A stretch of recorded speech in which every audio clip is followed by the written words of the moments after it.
Սուրբ հաղորդության մասին ուսուցումը ըստ Զաքարիա Վարդապետ Բաղոմյանի գրքի 100 հարց Սուրբ հաղորդության մասին։ Ինչ է պատմում Սուրբ Պողոս առաքյալը Սուրբ հաղորդության խորհրդի հաստատման մասին։ Ժամանակագրական առումով Սուրբ հաղորդության խորհրդի հաստատման մասին ամենահին տեղեկությունը պահպանվել է Սուրբ Պողոսի շուրջ 55 թվականի Կորինթացիներին գրված առաջին նամակում, քանի որ գրությամբ առաջին ավետարանը Մարկոսինը գրվել է ավելի ուշ 64-ից 70 թվականներին։ Չնայած Սուրբ Պողոսը անձնապես չի մասնակցել վերջին ընթրիքին, բայց իր գրածին առավել արժանահավատություն և ստուգություն հաղորդելու համար շեշտում է, որ այդ ամենը ինքը Տիրոջից է ստացել։ Սա նշանակում է, որ նա կամ Հիսուսի անձնական հայտնությամբ է ստացել, կամ էլ նրա հաղորդածը հաստատում և վկայում է վաղ եկեղեցու կյանքում Սուրբ հաղորդության խորհրդի անառարկելի հեղինակության մասին։ Ահա թե նա ինչ է գրում. «Ես ընդունեցի Տիրոջից, ինչ ավանդեցի ձեզ, այն, որ Տեր Հիսուս այն գիշերը, երբ մատնվեց, հացը վերցրեց, գոհություն մատուցեց, կտրեց և ասաց. այս է իմ մարմինը, որ ձեզ համար է, արեք այս իմ հիշատակի համար։ Նույն ձևով էլ ընթրիքից հետո վերցրեց բաժակը և ասաց. այս բաժակը նոր ուխտ է իմ արյամբ, արեք այս իմ հիշատակի համար։ Քանի անգամ որ խմեք, քանի անգամ որ այս հացը ուտեք և այս բաժակը խմեք, պատմեցեք Տիրոջ մահը, մինչև նա գա»։ Որոնք են Սուրբ հաղորդության նախատիպերը հին ուխտում։ Եկեղեցու հոգեկիր հայրերը հին կտակարանի որոշ հատվածներ ընկալել և մեկնաբանել են իբրև Սուրբ հաղորդության նախատիպեր։ Դրանցից կարևորներն են Աբրահամի կողմից Իսահակի զոհաբերությունը։ Մելքիսեդեկ օրհնում է Աբրահամին, նրան հյուրասիրելով հաց և գինի։ Պասեքը կամ զատիկը, որ խորհրդանշում էր եգիպտական գերությունից իսրայելացիների ազատագրվելը։ Մանանան, որով Աստված կերակրում էր իսրայելացիներին անապատում։ Իսկ Հիսուս ավետարանում մանանան նույնացնում է կենաց հացի հետ։ Ով կարող է Սուրբ Պատարագ մատուցել և Սուրբ հաղորդություն տալ։ Միայն առաքելական հաջորդականությամբ վավերական ձեռնադրություն և օծում ունեցող հոգևորականը, քահանայից մինչև կաթողիկոս, այսինքն քահանայական աստիճան ունեցող հոգևորականը, քահանայից մինչև կաթողիկոսն էլ ասում է առաքելական հաջորդականությամբ վավերական ձեռնադրություն ունեցող։ Ինչ է նշանակում այս խոսքերը։ Առաքելական հաջորդականությունը պահպանված է միայն եկեղեցու մեջ և առաքյալների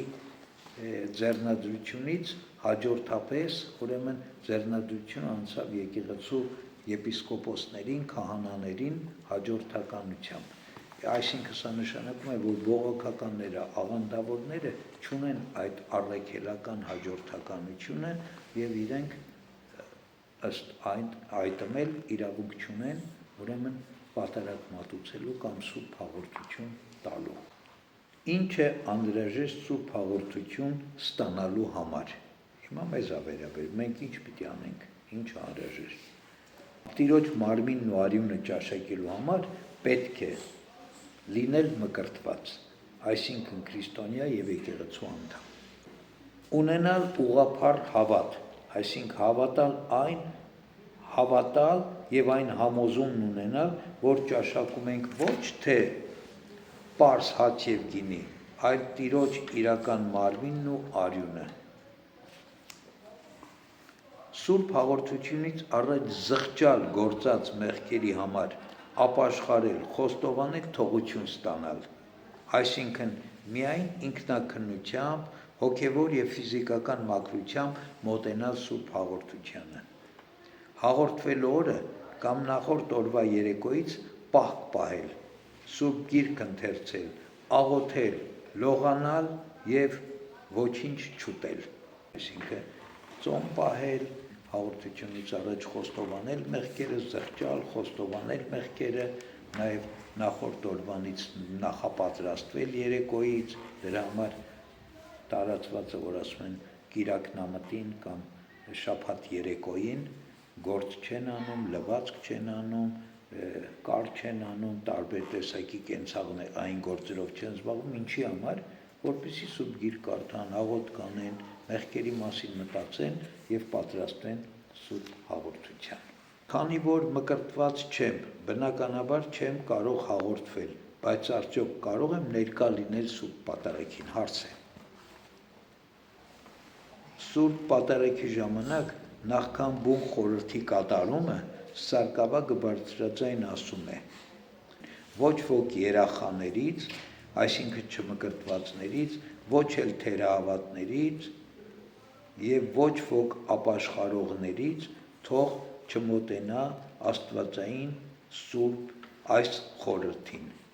Հնում նմանատիպ ժամանակ մարդիկ Սարգսակի այս հորդորից հետո դուրս էին գալիս գավիթ կամ կանգնում եկեղեցու դռան մոտ և այնտեղից հետևում սրբազան արարողությանը։ Եկեղեցու ներսում մնում էին միայն արժանավորները, ովքեր պիտի Սուրբ հաղորդություն ստանային։ Անկասկած, Սուրբ պատարագն ամբողջանում է Սուրբ հաղորդության բաշխմամբ և հավատացյալների ճաշակմամբ։ Այդ պատճառով էլ եկեղեցին հորդորում է պատրաստ լինել գործուն մասնակից դառնալու Տիրոջ մարմնի և արյան խորհրդին։ Այսօր էլ Սարգսակի պատվերը լսում ենք ամեն պատարագի ժամանակ, սակայն դուրս չենք գալիս եկեղեցուց։ Մեր խորհուրդն է, ասում է, անպայման առանց տատանվելու մկրտվել և դառնալ քրիստոնյա, որպեսզի հնարավորություն ընձեռնվի ճաշակելու Տիրոջը և զգալու ոչ միայն նրա անսահման քաղցրությունն ու օրհնությունը, այլ նաև Սուրբ Հոգու շնորհների հեղումը մեզ վրա։ Չմկրտված վիճակում Սուրբ պատարագին ներկա լինելը զրկում է մեզ Տիրոջ հետ միավորումից և նրա հետ հաղորդակցվելուց։ Որն է Սուրբ հաղորդության խորհրդի ձևը։ Խորհրդի հաստատման ժամանակ Հիսուսի արտաբերած խոսքերն են հացի համար. «Առեք կերեք այս է իմ մարմինը», գինու դեպքում «Խմեք դրանից բոլորդ, որովհետև այդ է նոր ուխտի իմ արյունը»։ Որն է Սուրբ հաղորդության նյութը։ Հայոց եկեղեցում այս խորհրդի համար օգտագործում է հաց և գինի։ Հացը պետք է պատրաստված լինի ցորենից և ոչ թե գարուց կամ կորեկից, ինչպես նաև անխմոր, այսինքն ոչ խմորիչով, ոչ թթխմորով, անխմոր, այսինքն բաղարջ, իսկ Սուրբ պատարագի գինին պետք է լինի խաղողի անապակ գինի, ինչպես Սուրբ Գրիգոր Տաթևացին է ասում, հաղորդությունը խորհուրդ է, որ իր մեջ պարունակում է Քրիստոսին հացի և գինու տեսքով, և երկուսում էլ Քրիստոս առկա է ամբողջապես, այսինքն այդ հացը և գինին արդեն պատարագի ժամանակ Քրիստոս է դառնում, էլ հաց և գինի չի, Քրիստոսն է հացի և գինու մեջ պարունակվում։ Ինչ գույնի գինի են օգտագործում Սուրբ պատարագի ժամանակ։ Այժմ մեր եկեղեցիներում օգտագործում ենք գործարանային կարմիր գինի, իբրև նյութ Քրիստոսի արյան։ Հետաքրքրական է, որ Սուրբ Ներսես Շնորհալին 1165 թվականի Մանուել առաջին Կոմենտոս բյուզանդական կայսրին գրած նամակում նշում է, որ կարող ենք նաև տարբեր գույնի գինի օգտագործել, ինչպես Քրիստոսի արյան նյութը գինին, ինչ գույնի էլ լինի, ընդունելի է, թե սև, թե կարմիր և թե սպիտակ։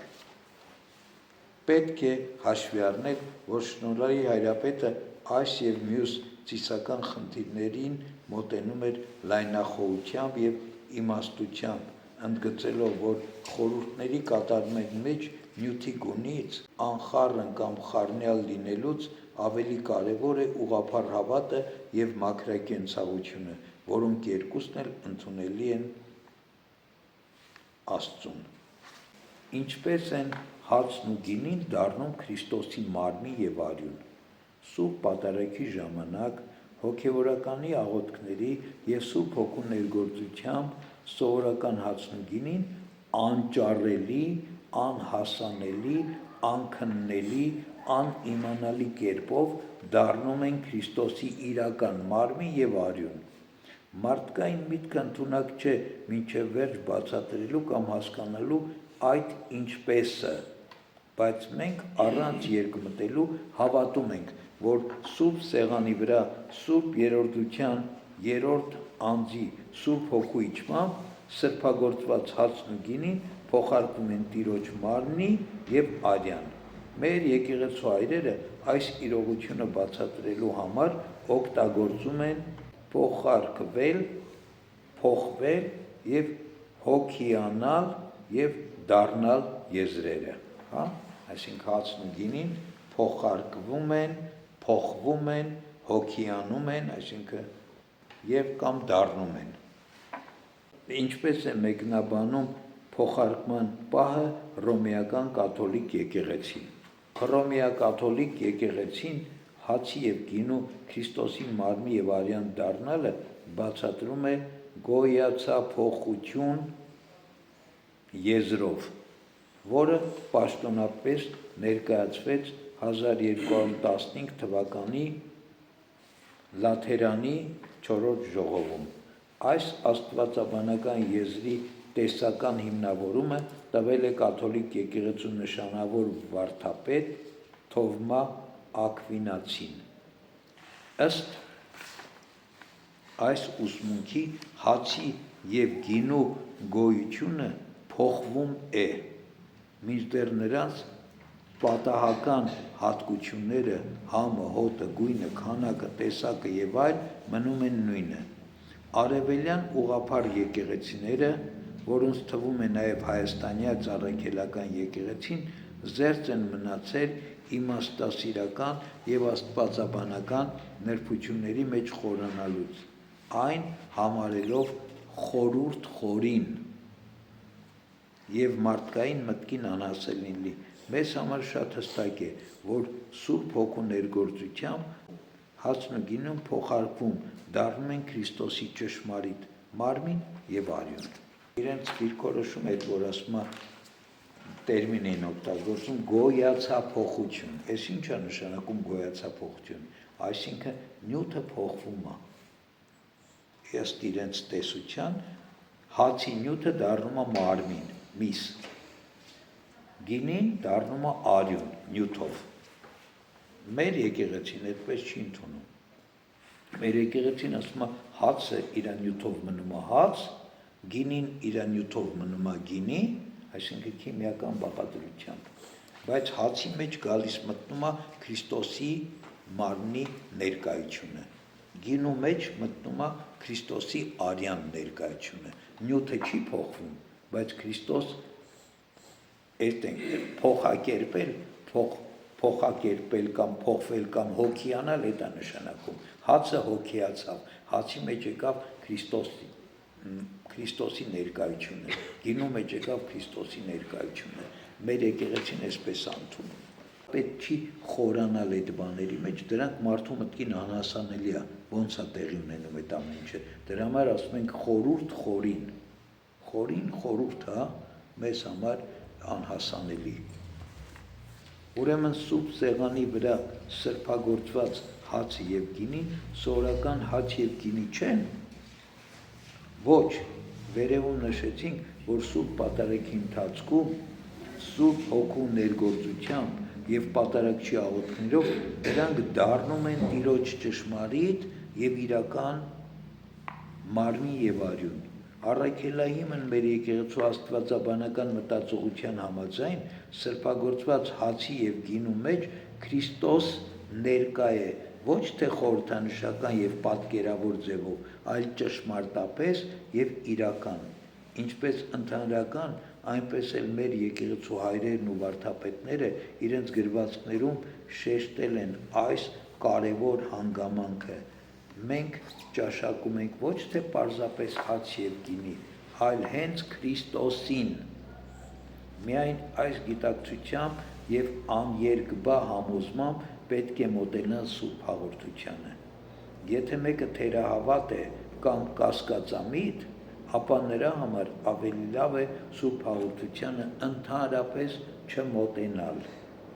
Ուզում եք ասել, որ ուղղափառ հավատի խոստովանությունն անհրաժեշտ պայման է Սուրբ Հաղորդություն ստանալու համար։ Այո, այս է պատճառը, որ Սուրբ Հաղորդություն բաշխելուց առաջ պատարագիչ եկեղեցականը բարձրաձայն ասում է հավատի համառոտ մի խոստովանություն։ Ասացեք մեղանչեցի Աստծո դեմ, հավատում ենք Սուրբ Հորը, իբրև ճշմարիտ Աստված, հավատում ենք Սուրբ Որդուն, իբրև ճշմարիտ Աստված, հավատում ենք նաև Սուրբ Հոգուն, իբրև ճշմարիտ Աստված, որովհետև սա է մեր Տեր և Փրկիչ Հիսուս Քրիստոսի կենդանի և կենդանարար մարմինը և արյունը, որ մեր մեղքերի քավության և թողության համար է, խոստովանում ենք և հավատում։ Ինչ է ասում Սուրբ Հովհան Մանդակունին սրբագործված հացի և գինու Տիրոջ իրական մարմին և արյուն լինելու մասին։ Երանելի հայրապետը իր ճառերից մեկում խնդրի վերաբերյալ հստակ նշում է, և մենք ճշմարիտ հավատքով հավատում ենք, որ Քրիստոս է սեղանի վրա, նրան ենք մոտենում, նրան ենք տեսնում, նրան ենք շոշափում, նրան ենք համբուրում, նրան ենք մեր ներսն ընդունում և դառնում մարմին, անդամ և որդիներ Աստծո։ Արդ նա,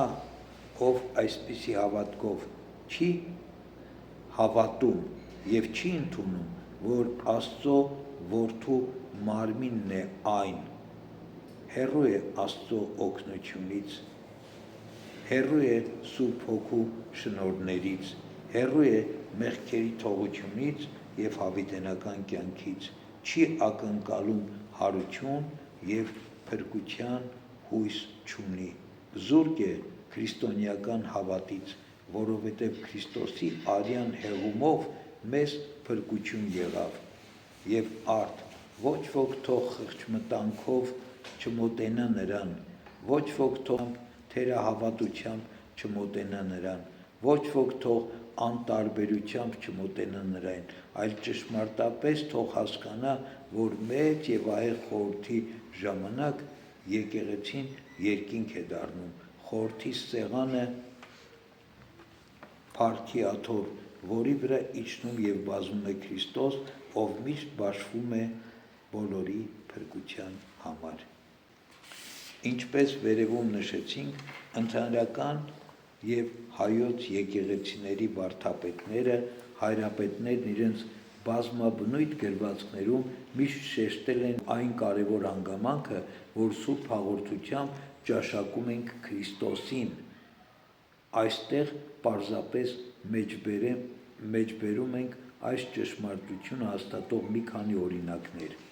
Կապադովկյան հայրերից Սուրբ Բարսեղ Կեսարացին իր ճառերից մեկում ասում է. «Շատ զգուշությամբ և երկյուղով ձեր սրտերում պահեք, մի նայեք իբրև երևացող հացի և գինու, այլ տեսեք այն մեծ խորհուրդը, որ ծածկված է մարմնավոր տեսությունից, որը միայն հոգու աչքերով է երևում նրանց, ովքեր սրբությամբ են այն փնտրում, որի ճաշակմամբ աստվածային ցնծությամբ են ուրախանում, քանզի Աստված կարող էր այն հում մսի և արյան վերածել, ինչպես սրբերից մեկի հետ եղավ, բայց քանի որ մարմնավորներս չենք կարող հում միսն ու արյունը տանել, ուստի Աստված հացով և գինով ներկայացրեց, բայց իբրև հացի մի նայեք եւ ոչ էլ իբրև գինու, քանզի սա է Աստծո որդու ճշմարիտ մարմինը եւ արյունը։ Սուրբ Գյուրեղ Երուսաղեմացին իր ծիսական ճառերից մեկում Սուրբ Պատարագի փոխակերպումը բացատրում է Կանայի հարսանիքի հրաշքի օրինակով, ինչպես Տերն իր մեկ շարժումով ջուրը գինու վերածեց, նույն ձևով էլ այստեղ գինին դառնում է նրա արյուն։ Հաց եւ գինին մի համարիր պարզ հաց եւ գինի, քանի որ Տիրոջ որոշմամբ այն Քրիստոսի մարմինն է եւ նրա արյունը, քանզի եթե զգայարանդ էլ այդպես է ենթադրում, ապա հավատքդ թող հաստատի քեզ, որ այն Քրիստոսի մարմինն է եւ արյունը։ Կատարվածի մասին մի դատիր համից, այլ հավատով